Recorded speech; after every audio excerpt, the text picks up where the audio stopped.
Bienvenidos, amigos. We have a very special edition podcast today. A co-host sitting in for Kathleen, and a dear friend of ours, Sheldon Chung. He is an artist, a barber, and an overall cool guy.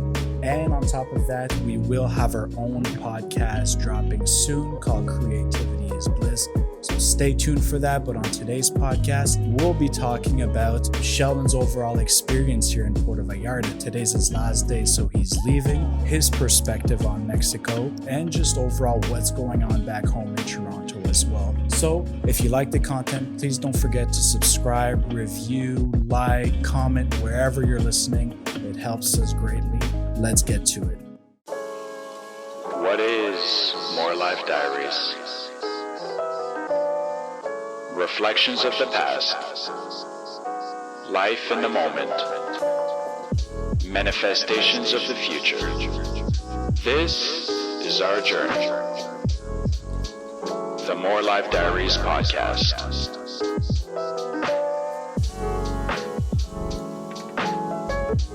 Welcome back, dear friends. Cheers. We got Sheldon Chung, aka SNC, aka SNC Studios, in the studio in Puerto Vallarta. So the More Life Diaries castle.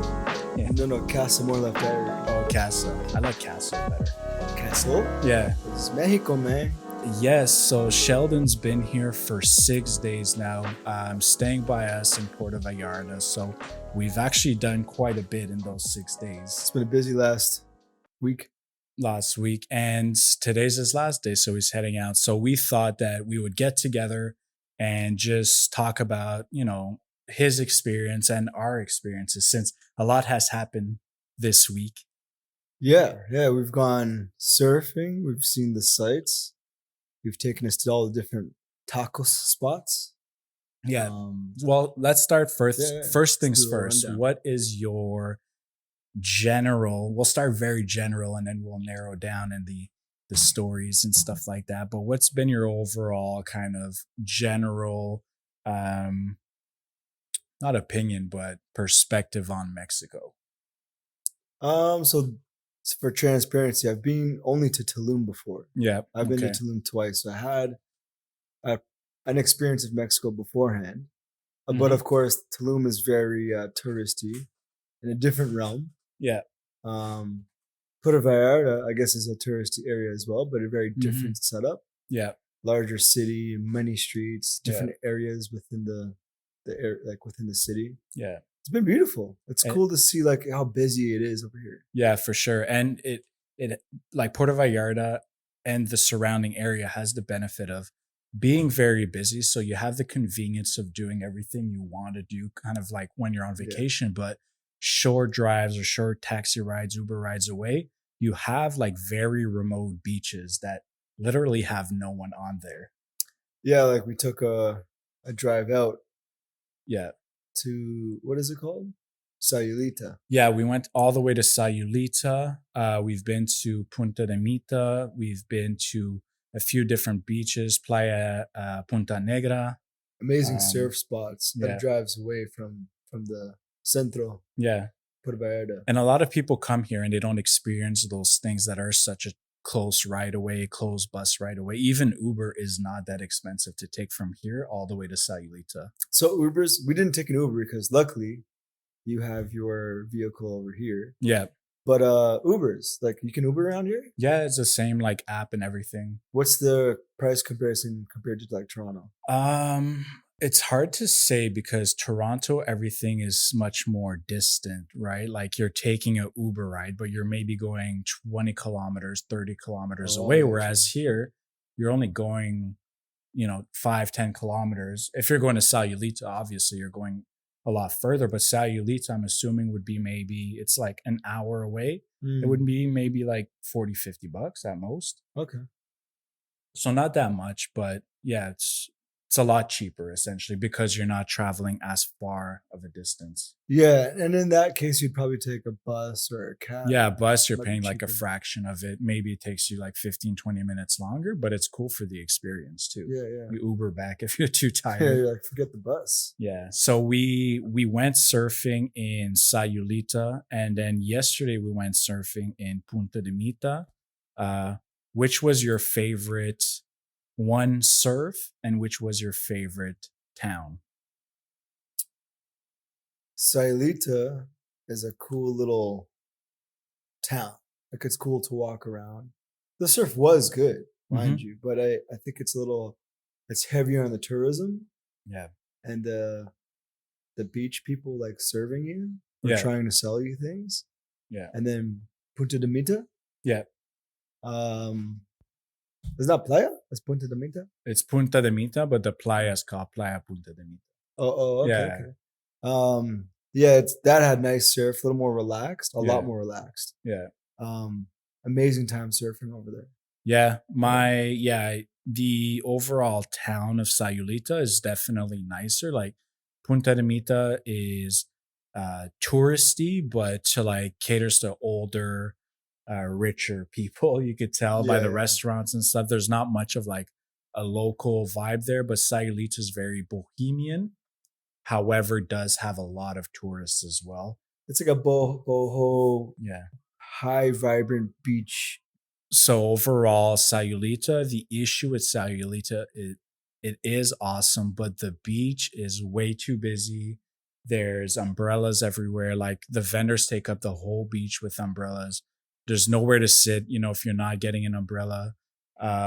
There's just way too much going on, way too many vendors trying to sell you stuff. Whereas Punta de Mita, it's not as popular of a beach because of the rocks, but it is a popular surf destination. So it's all just low-key surfers, chill vibe on the beach. Yeah. That was and nicer restaurants, bigger, high-end restaurants for like a nicer lunch. Yeah, higher end. It's like there's no like little taco stands along the beach, which is the issue of that beach. Like there's no like quick little eats, you know what I mean? If you're not trying to spend like serious money. Yeah, that's the thing. So I think in a day the best way to do is to hit both. So if you're in the area and you're trying to choose between the Mita and Punta de Mita or Sayulita, I'd say check both if you can. Check both out. We spent a day in Sayulita, and on Sayulita's the drive worth back, a picture for sure. On the drive back, you're passing by Punta de Mita as well. Yeah, and we stopped there. That's how kind of we got the feel for it, and then we went back yesterday to actually a couple days later to surf. Yeah, we're like, oh, this looks like a nice surf area. Yeah, so we actually went back and had a good time. Yeah, so we ended up doing quite a bit. We surfed a couple times, feeling it today, very sore. The biggest thing with surfing when you're first getting at it is breaking your body in. Yeah. Because we're not used to that type of like workout. And how many times would you say you've surfed, and where have you surfed in the past? Oh, before? Yeah. I've surfed in Costa Rica, Australia, Bali,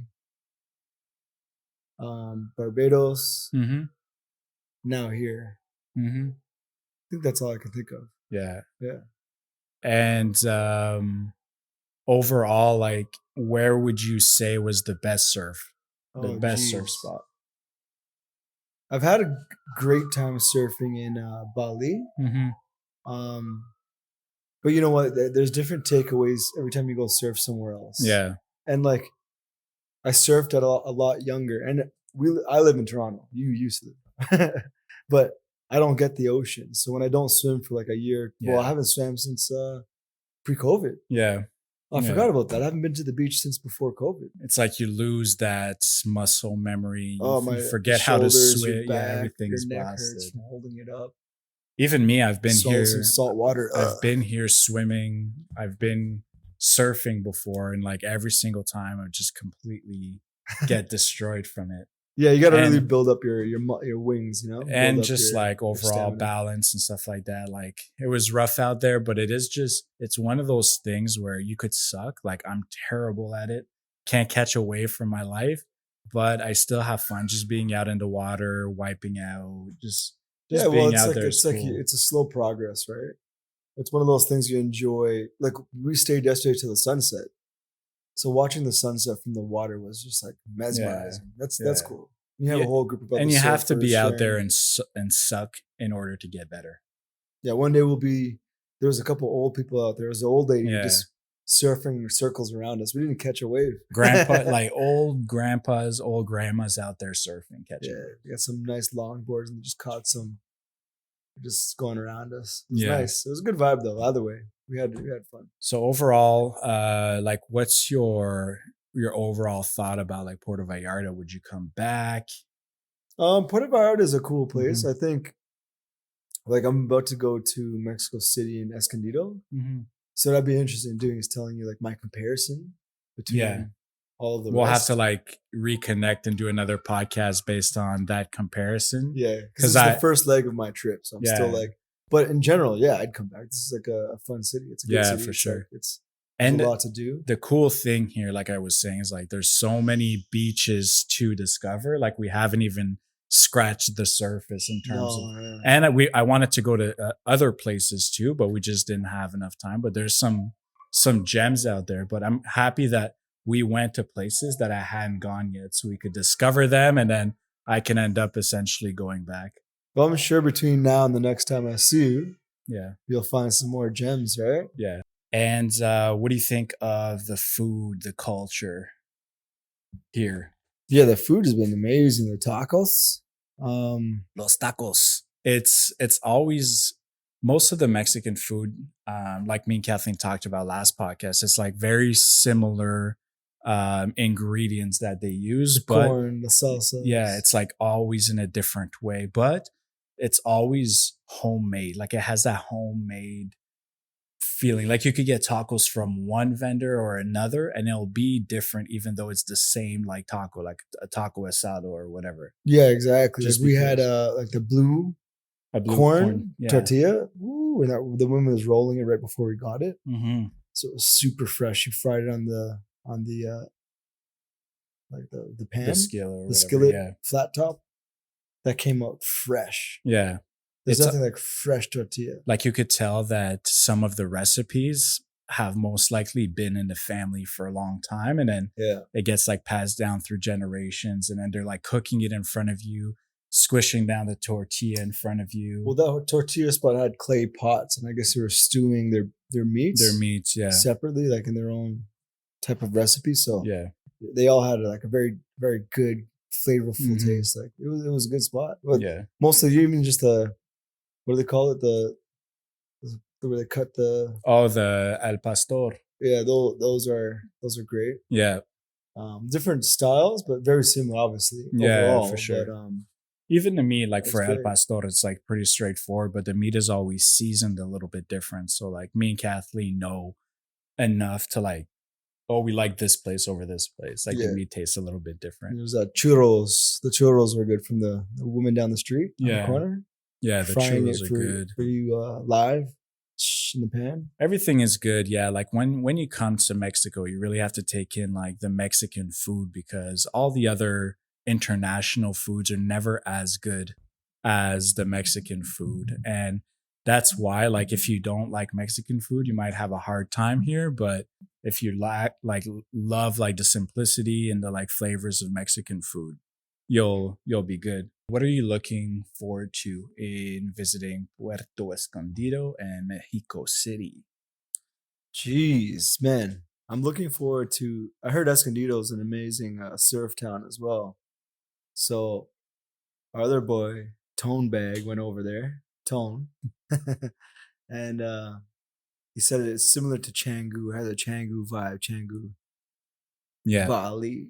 So I joke about that. But yeah, no, there's it's supposed to be like very bohemian chill. Yeah. So I'm curious. I'm hoping I can find a local, when I say local, somewhere in North America that's close enough from Toronto to get to where it's like we go there every year and surf, you know? Yeah, for sure. And I've heard like nothing but good things about Puerto Escondido. So I'm curious to see too, like, because now you've been here, you've seen like Sayulita, how touristy, how busy it is. You've seen Punta de Mita. So I'm curious to see like what your take is on Escondido and like how busy it is and how local versus touristy it is. Yeah. Because like we as a family would love to go as well. Well, we almost want to wait until like the off season to kind of go. Yeah, you might as see. well, right? Like you're not in a rush. We're trying to squeeze everything in 2 weeks. So we're Yeah, like, for sure. let's try to. And we've heard see like as such we good can. things that we're not even opposed to, you know, checking it out to like legitimately maybe move there someday. So Mhm. yeah, we're excited for that. And the flights are pretty cheap too. Yeah, which is for me it good. was like 100. Yeah. Give it a little less than 100 actually. Yeah. And then Mexico City, it's very like undersold in Canada. Yeah. Like you never hear anything about. I never see any like advertising, any marketing. Yeah. put And towards Mexico, like Mexico City. even more than that, we've always heard negative things about Mexico City. Like Yeah. it's dirty, polluted, dangerous. Like that's the type of propaganda we get in Canada and I'm sure the United States. But every single person that I talk to that has been to Mexico City, one loves it, two, they say it's like one of their favorite cities to Yeah. travel to in the world. As a barber, I cut so many different people as well, and everyone who has gone is like one of their favorite cities, like you said, Foodie city. foodie city, Yeah. creative, which I'm like looking forward to for Yeah. inspiration. And then they always mentioned like they would live there. Yeah. So it's interesting to me that like for such a place that has negative marketing, Yeah. everyone like there's people who are saying they would live there, and Yeah. many people don't easily say, "Oh, I live in that city that I Yeah. visited." They say, "Oh, no, it was a good time," but I wouldn't necessarily live there. Yeah. So I'm looking forward to seeing that. It's definitely a cooler climate. A little bit cooler. Yeah. Very It's cooler. inland, so there's no, No- coast around. Yeah. No beaches like There's no that. beach. Yeah. Yeah. So, but that's cool. Like I think after a couple of weeks mostly of beach, I don't mind doing 5 days Yeah. of city. Right? No, for sure. Yeah. You're like, yeah, a long time at the beach. You'll enjoy those like last little city days in the city before returning to the coolest city right now, Toronto. It's nice and gray, nice and snowstormy. So you're going to take, snowstorms are happening literally right now. yeah. Back home and everyone's complaining about it. I'm just like, oh, sucks to be you. I know that's crazy. So what's going on in Toronto right now? Like what have you been up to? Obviously you're focused on your art. You're also a barber. Like what's going on in the city for you during these winter months? I guess during the winter, everything kind of goes quiet. Everyone's in a hibernation mode, which is sort of like the most annoying part of winter for us in Toronto. Yeah, it's very isolating, gray. Like the seasonal depression stuff is definitely real for most people. Yeah, like it sounds like a joke, but Yeah. we say it's cuffing season, Yeah. referring to like it's time to get a partner and like hold down and just hunker Netflix. down, Netflix and chill. like literally, like just hibernate. Yeah. Eat a lot, and you want to eat a lot. Funny enough, because your body wants to put on weight for Yeah. warmth. Fattening up. So you fatten up, like your body. I think you actually physically start to fatten up. You get hungry. Yeah, for sure. It's like in our DNA. Before I left, we hadn't seen sun for like a month straight. Yeah. Straight up, they're like, just if you have noticed, like you haven't seen sun, it's true because there hasn't been any sun. Yeah. I'm like, what? There was like one day of sun. There was one day of sun, and I was getting messages like, "It's sunny in Toronto." Like, bro, that doesn't okay, count. cool. It's been sunny here for 2.5 months straight. Yeah, so it's that kind of stuff. I mean, you could rag on it. I think there's the benefits to that is like if you're trying to hustle and create, Yeah. it's a good time to like zone and get into that. Yeah, if you That have mindset. something that you work like indoors and in your house and you can create, like you create your own little world, then you're okay. But as soon as you have to go into the outdoors and face the the winter, Slaps the you in the wilderness, you're face, like, yeah. yeah, it is a lot. And I've definitely noticed that shift even in my mood, and my overall motivation. Like being here for the winter, we escaped all of that. Like we left right before it started snowing essentially, and we Yeah. came back to summer. So it was very like short, cold period for us. But I haven't lost that energy level You know what I would like to talk about too? It's like the idea of it being difficult for some people to leave that. They feel like so accustomed to it. We kind of mentioned this we did a recording for Creativity's Bliss down by the beach. Coming soon. Hopefully we haven't even gone through the audio yet. So maybe we have to take a look at it. Yeah. I mean, if it does come out, you might hear this again if you watch that one. But the idea is like some people get comfortable in their lifestyle, and it's a challenge where they feel like they can't move or go somewhere or even travel. Yeah. And I felt like that myself even before I flew out here. Like it's been like 2.5 years. And the longer you wait to travel, the more like that I don't need to travel thing kicks in. Like it's like a weird like a comfort thing. Yeah, you get into like a comfortable cycle that like you forget what it feels like, and you forget the energy that you pull from traveling and new experiences. Is like that is a major driver. That's like a battery pack to your life. Yeah. And some people just operate on like that very low energy level, and they get comfortable with that because that's all they know or that's all they remember, right?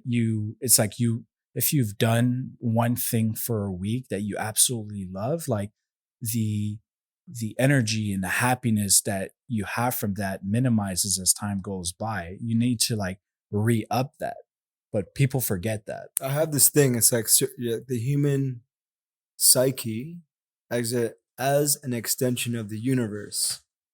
So if we're all, as human beings, we're like different cells of the human body, right? Yeah. We're all different cells of the whole universe or of the earth. Yeah. We're like small parts of a larger being. Mm. But what we're all looking for is something called novelty. Yeah. Right? So the idea is that we're looking for new experiences. So you can go, I always throw this one out because a lot of people have done this. If you go to the club, you can go to the club over and over again, but eventually it's like you're replaying chapter 3. But you're looking for novelty. We need novelty in our lives to feel like we're experiencing something brand new and feeling as if we're alive. And even that, like, let's say to your example, going to the club might have been something that made you very happy and you loved the experience before, but then you revert back to comfort because you're trying to chase that over and over again.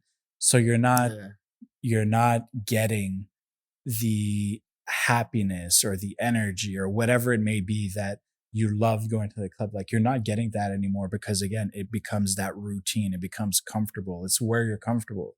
It's like you need to break that comfort stick and try something else that makes you uncomfortable, because that's where, wisdom comes from. That's where new experiences comes from. That's where perspective comes from. Yeah, it's from those new experiences. You got to work. You got to thrive and continuously keep on breaking like the weeds of comfort and the weeds of like it grows and covers you. Yeah. And then you're like, that's all I don't see further than like what's in front of you. Yeah. But when you chop it down, it takes work to like chop it down. But once you start traveling again, you're like, oh, this is it. It's so easy. It takes a lot of work. And for some people, it does take a lot of work. And some people feel like they don't need that. They just want to live in that comfort bubble their whole lives, quite literally. And they don't want anything more. However, I do believe that everyone needs it. But like that's the code though. There's two sides of one coin. It takes a lot of work, but in reality, it's no work. Right? So if you're thinking to yourself, they're lucky or they have this, it's not. It's a choice. Yeah. To go travel, to see other places, because it's like, it's not that difficult. Yeah. It's really not that. You make it, you're building walls and barriers, and all the metaphors we could use. It's like, and once you get there, you're like, why didn't I do this earlier? Yeah. It's so much easier. Like I'm here, I'm chilling.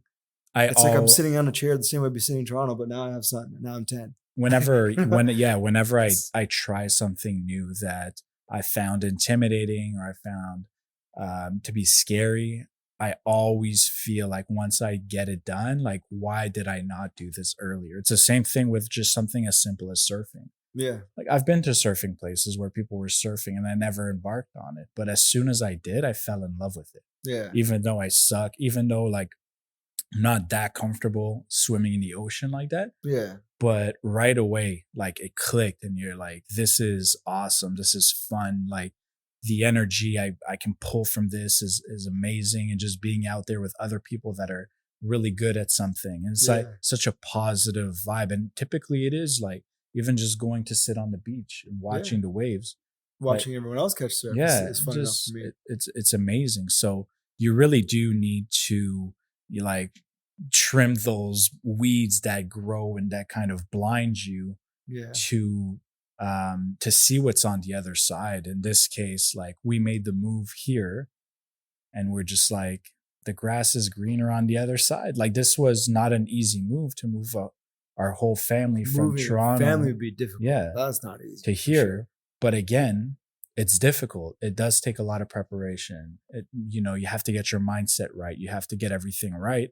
But we made that move and we're so happy. And this is one of those things that we say, why didn't we do this earlier? Yeah.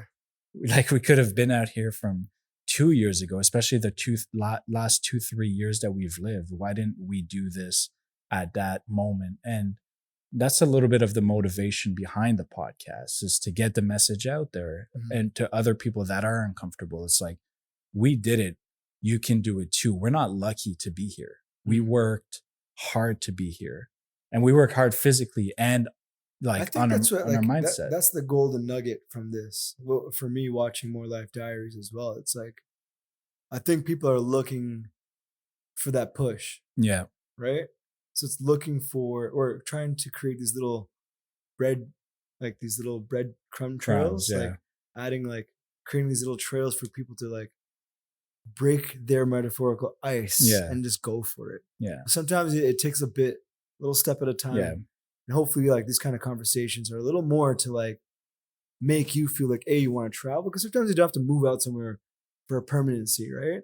No, it can be like short term. It could be long term. It could be, if you're not used to traveling for a week somewhere, like maybe you'll travel to somewhere new for a week. Yeah, like go to the city nearest to you for a weekend. Yeah. Starts there even. Yeah. Right? Like Montreal from Toronto or, or BC, like for a weekend or 5-day trip, or down to New York. You know what I mean? And you always see, like from how we see it, like Kathleen and I, you always see these families that are living in Mexico and Costa Rica, and you always feel like it's like impossible. Like, oh, they're living a dream and I could never do that.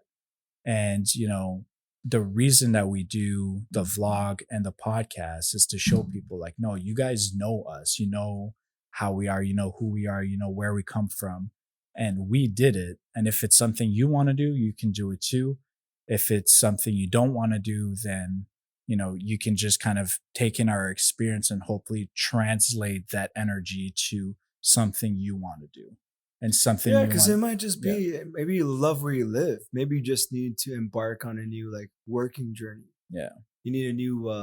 Sometimes it's as easy as changing your career path. Yeah, maybe you've been like dreaming of just living a different career. I as a barber, I cut so many people who are like, their burnout is like their work, their job, of like they're not even unhappy of where they're currently living. Mm-hmm. It's more just their career path that they've been on for 10 years has drained. Yeah. It's drained their energy and they feel like they're at a plateau. We're not meant as humans to do something over and over and over again for, 8, 9, 10 hours a day for the rest of our lives, essentially. Unless you're an NPC. Yeah. Like NPC, then Google that. If you're an NPC, go for it. Live happily. But reality, most people do get burnt out. Like even if they don't realize it, it just becomes part of that routine where you don't realize it until you switch careers or until you break that cycle. And I know me and Kathleen felt like that. Whereas like we liked our jobs. It wasn't like anything difficult. We're used to it. It was comfortable and it was familiar. But even, something that's easy, you still seek something different at the end of the day. And we were at that point where it was no longer making us happy. And it was Again, actually this comes back to the same thing, novelty. So if you're not experiencing novelty, and it's chapters, everyone's lives, we all have multiple chapters. You want to sometimes the first and second chapter are crazy roller coasters and exciting. Yeah. But sometimes you need to go through like the first and second, and then sometimes you need to go through the third and the fourth, which may be a little more like of the planning, the strategy. But then the fifth and the sixth are crazy again, right? Yeah. So it's like knowing that we have to go through these chapters to like get to the other side. Yeah. And a lot of people, they don't even seek the new chapters in their lives. They'll stay on chapter 3 or 4 for the next 30, 40 years. Yeah, trying to repeat it. It's just, again, comfort. Like, you're comfortable in that chapter. And for you to go into another chapter, it really takes like something that's life-changing. But you have the control over that.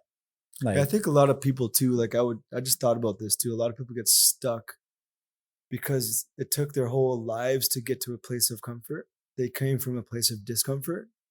Yeah. Like due to things that may have been out of their control. Mm-hmm. So when they finally get the bearings and like get the foundation set up a certain way, it's like all they wanted their entire lives was stability. Yeah. And they finally found it. But it may not be the stability came with a cost. And now they're just stable in something that they're like, they've traded in stability, bullshit for stability. Yeah. Right. So just be aware of that too. If you're stuck in a paradigm of bullshit. Yeah. I think it's like, be very open with yourself and say, listen to yourself, listen, like, I really don't enjoy this. And you don't always have to jump the gun to like live in Mexico. No. Yeah. But you can watch something like this and say, you know what? I'm going to travel to Mexico though. Yeah. And take a break from what I normally do. Or even on a smaller scale than that, I'm going to change whatever makes me unhappy or uncomfortable. Like, you have the power over your own life. Yeah. You have the power to change everything tomorrow if you wanted to. Like, only you can do that. So whatever makes you unhappy on a day-to-day, why repeat it? Yes, it may become comfortable, maybe familiar, but you have the power to start changing your life bit by bit. And a lot of people don't realize that. They wait for an external source to like come in and change something for them. Like, you'll get fired from your job because, you've been slacking because you're tired of it and you're uncomfortable. And then they go into a depression because they got fired from their job that they didn't even like in the first place. It's like, it strikes me that a lot of people in general don't think of the existential questions. Like, they avoid them. Like what if you weren't doing what you're doing, what else would you be doing? Like, if I gave you your dream job right now, what would it be? Or if I gave you $1 million, maybe nowadays $10 million, money's in your account, what would you do next with that money? If I give you 10 million, what would you do with it? People don't think existentially, like, what would you do with it? It's like, who are you? Minus the thing that you're doing or the distractions you have. Like, what do you want to be doing? And that's what you need to be like striving for. For sure. Like, who are you beyond just that mask? Right? Like, who are you? What do you want? Like, behind whatever you identify with, which is usually what you do for a living. Like, a lot of people identify with how they make their income, not for who they are as a person. Like, you're not what you do. I was never what I was doing. I was completely separate from that. But a lot of people do identify it. And I do think that it comes from a place of programming from a young age where they're programming you to be a worker so that you are what you do. Therefore, it makes it even harder for you to break out of that cycle because you feel like that's your identity. That's why if you take someone's job away from them, if you fire them, they feel lost. They do go into that depression because they are what they do. When I hear people who get fired, and I'm cutting their hair like, oh, I just lost my job. I'm like, oh, congrats, that's sick. They're like, what? Like, what are you going to do now? I get to travel, man. Where are you going to go next?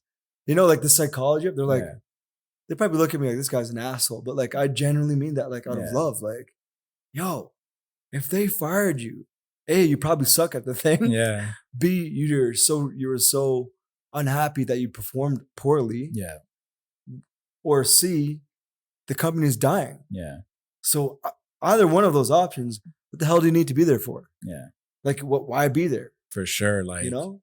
just find something else, quite literally, or take the time to It's free really time to me, own man. in on whatever you've always wanted to do about creating a new person within you. Like Travel. Yeah. My whole thing to everyone is like, yo, travel. Okay, you haven't figured it out? Travel. Go by yourself. Go to like Barcelona. Look for the cheapest flight on Google Flights. This is not an advertising, unless you want to pay. Not a sponsor yet. Not a sponsor yet. But soon. Hit up Google Flights, open the map view, and look at the map. Yeah. Places you've never been, and the prices will populate. And then look for the cheapest flights. Look over Costa Rica, look at Hawaii, look at like Portugal, look at Asia, somewhere like Bali, Thailand. And sometimes you'll choose raw dates or open dates, and changing the dates will also make it cheaper. And like you could find flights at any day for like less than $500. Yeah. Hey, bro, it's enough advertising. Okay? No, but I'm saying, it's like it's so easy to use. Googleflights.ca or FlightHub or this, that. You know, but the whole point is like you could populate any list and fly anywhere in the world for less than $500. Yeah. And then you look for a stay, like hostel world or a hostel or like Airbnb, sorry, brain fart. Yeah. And then you look Not at a sponsor. correlate your dates, and bam, you're gone somewhere for a 5-day. And we were talking about this Find yourself. yesterday. Like the people that we know that traveled or that are well traveled from a young age, they don't seem to get caught in that cycle of comfort and that cycle of life, because they do have that worldwide perspective, and they have seen and lived different experiences. Exactly. And they don't seem to get caught up in that. There is a direct correlation with what we're saying and traveling, of like what we're saying in terms of not getting caught in that cycle. It's experience, right? Like on our drive to Mita. Punta de Mita. Yeah. Punta de Mita. This is our talk. We were talking about the fact that people have it's experience. Experience is also like knowledge. The lesson, right? Yeah. And like experience equals the knowledge. Like it's the lesson for the knowledge. And after you go to high school, you go to university, you work, you still need to grow. Yeah. And your next life lesson is travel, in my opinion. Yeah. And experiencing cultures, experiencing languages, experiencing like learning different maps in different areas, how people navigate and move around the world. Yeah. It's very different in every city, every place. Yeah. And taking in each culture, like that experience, you can't ever forget it. And also taking in the culture and what those people need to live, because we're stuck in such a consumerism cycle, especially in the wintertime. People get bored and they buy a whole bunch of shit they don't need. Like they'll be buying summer clothes all winter long. Like just a whole bunch of stuff you don't need. Canada is a place of stuff. Yeah. People have so much. We buy shit. And we buy shit to like, because you're looking for toys to get through the winter. You're stuck inside. Yeah. Like, what are you gonna do? You're gonna buy some, like, I'm gonna buy this game. I'm gonna buy that. But then you travel somewhere and you see that people are living off not that much. However, they're spending their time and their money outside experiencing things. Yeah. So I was walking up the street, and this is a little insight of like Mexico, Puerto Vallarta. But I'm sure this is all in Mexico. Like I was telling you about this. There was a house that I walked by, and the place looked like a jail cell. So I'm assuming this is a local. I'm locked up. Yeah, it's definitely a local. And I looked inside. You know, you're walking along the sidewalk. I'm looking. Maybe I shouldn't be, but I'm looking inside this guy's house. I look in everyone's houses. It was gray, fluorescent light. Yeah. Kind of low-key blinking, like white, blue, white. Like that stale, gray, sickening white. The bed was on the side of the wall. And this is a square little apartment. Yeah. The bed was on the side of the wall, just like a jail cot. Mm. And then the gate out here, the front doors are like are bar gates. So it looks like a jail cell. Yeah. Someone's living in there. Yeah. And here's That's me beautiful. coming from like just for sight, like just for my point Yeah. of view. I'm coming from Canada, like my jail cell was just like cold. Then you think about someone like that, their jail cells literally, they're living in the most beautiful beach ever. Yeah. And their home, like that person's experience of home and living is literally a jail cell. Yeah. And they probably don't have the experience of seeing the rest of the world to understand like how beautiful it is there. Yeah. And even if you had a small home like that, just paint it a little bit, switch out the light. Yeah. It becomes like the reflection of the environment is not a reflection of their home. Like They're inside. It's always like inside. You want to take the outside when you live somewhere like this, like take the outside inside. You'd hope so. And you'd hope so. But these people that have been here forever, they don't, because they don't have the perspective of traveling. Yeah. They don't see what we see in the environment. Like everything is beautiful to us. Even like a torn down old building, you're like, wow, there's stories, there's history here. Like they don't see that. They're just like. And then on the other hand, up the street, you look into the house basically right after it. It's like a whole mansion. Yeah. Like you said, there's like a BMW inside the inner garage. It's amazing tile work, like the most classic Mexican home with like 3 levels. It's got like a pool in the back, and that's beside the guy with the jailhouse. Yeah. It's like, what? The perspective is so crazy out here. And I wonder, and I don't know if it's like, there's definitely is, you know, a poverty issue, and there's like economic factors that lead to those types of things. However, if your place looks like a jailhouse, like you could make some organic paint and like paint a couple of things, like, or you could rub dirt on the wall, look better. Yeah, like legit. That's like crazy.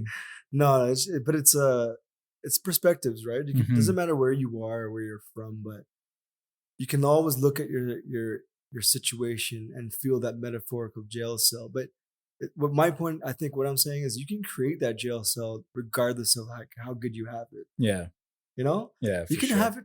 You could be in the most beautiful place on earth, but if your mind is in a jail cell and you create that to live in that, you'll live in it. Yeah, you live in Canada where things are good, you make good money, and you feel like you're in a jail cell. You'll be in a jail cell. Yeah, well, you know, you can have all the things around you, but you're in a jail cell mentally. To that point, it's how me and Kathleen felt for a little while. Like we were locked up in our house. In our house, we loved it. You know, it's like our baby. Like we absolutely love our house, but it became that jail cell because we were forced inside. Like, I'm laughing because when you say locked up, you low key sing it. I'm locked up instead of trying to find emotion. And it became that. And that's why we had to make a move like this, because we figured that, you know, we love this place that we're at, but we're feeling this way. No matter where we move to next, we're going to feel like that as well. Like move within Toronto, we're going to get that feeling again. Like, if we love our place, there's nowhere else that could fix this within that city. So we need to, again, break that cycle, move somewhere else, move somewhere that makes us happy. You know, have the beach, have the ocean, have the palm trees, have the sunlight. So that's why we decided to fully change everything, because we just weren't going to find, weren't going to find what we were looking for without breaking that cycle. So what I want to end on is, what are you going to take away from your trip here in Mexico? Obviously, you're not done, but the way I see, you know, new experiences, new trips, is I always try to reflect on it and take something home with me that I'm going to apply to my everyday life. And I'm probably catching you off guard. So just off the dome, off the top of your head, like what is an experience that you're going to take away from this? I think because I'm very existential in thought, so I have been thinking about that before I even came here, funny enough. But I wanted to come here to experience the culture and the feel of living near the beach via you, via coming here and hanging with you for the week. And because we're friends, I know I can absorb it. I could absorb your 2.5 months in a week, in a funny way. Yeah. Obviously not 100%, but like more than a typical person would. Just you know, going somewhere. And it is easier now that, like, as a family, like we've found our own we're in like this cycle of living here. Like you didn't catch us at the beginning point where we're kind of like lost a little bit. She's in school. We have our routine, like routine settled in, so you're able to catch the family dynamic, the life. What's it like to live here? Not just to like F around. Yeah. What's it like to live here with the family? And we ran into some friends down the street and speaking with them, it's cool to feel that energy of, we met some other people who are very similar, almost similar to us, and their insight of leaving Toronto and you're catching them on the street. They're both getting food in the evening, and it's like, oh, what's up? You know, and the kids start playing because they just bump into each other. The kids are running around, like doing their thing, and you're like, that energy of just living somewhere and like down the block, you just run into X person and it's home. That feels like home immediately. Like you run down the block in Toronto, there's no one who's gonna stop you. And the kid's gonna run. There's like no one. Yeah, there's no one there for you. It's not happening like that in the city. Not the same way. Not like it used to, right? Yeah. So no, it's been an exciting and like eye-opening experience to see life over here. Like I'm sure from your perspective, like even just coming here for 6 days, everything is new to you here, but I'm sure you felt that familiarity with the environment and just being here, being comfortable. Yeah, I like to travel. So luckily I've been able to do a lot of traveling. So I have a lot of experiences. And what's beautiful about this place, like I could definitely see myself living like somewhere in Mexico as well. Yeah. So I'm actually looking, for everyone who does know me, they always hear this from me, but I'm looking for that Goldilocks zone of a beach versus like not too gentrified, but also not living in the sticks, right? So I'm still looking for that zone where maybe I can move there or at least set up some type of permanency or go there annually like a snowbird from Toronto. I'm a step closer to the areas, so I'll look out for somewhere where we can all live and have. I'm putting this into existence so we can bite this from this cast in the future. I'm talking, we've talked about this. Yeah. Airbnb resort or some type of rental resort. Yeah. Multiple properties somewhere near the beach. Or a commune like Amish. Just build a whole straight commune. Community. I think we got to go step by step. We have to get a team of workers that we can trust, you know? Yeah, no, for sure. Like that's something that me and Kathleen want to seek out, is like that area that's just like a perfect balance of, you know, convenience of certain things that we want to do, but also just beachside surfing, quiet nature, like those types of things. Although we do love Puerto Vallarta and we do plan on spending some time here, we are in search of like that place that is that we'll know. It's like a feeling that you'll get, a vibe that you'll get, that like this is the perfect place. But it's just right, us. You know? Yeah. Goldilocks and 3 bears. Yeah. That's it. So thank you so much for being the co-host today. Thanks, man. Hopefully you visit again soon. Sayulita and Sayulita. And if you've made it this far, thank you so much for listening. Please don't forget to like, subscribe, comment, do all the good stuff that helps us keep pushing. More Life Diaries. This is our journey. More Life Diaries. Peace.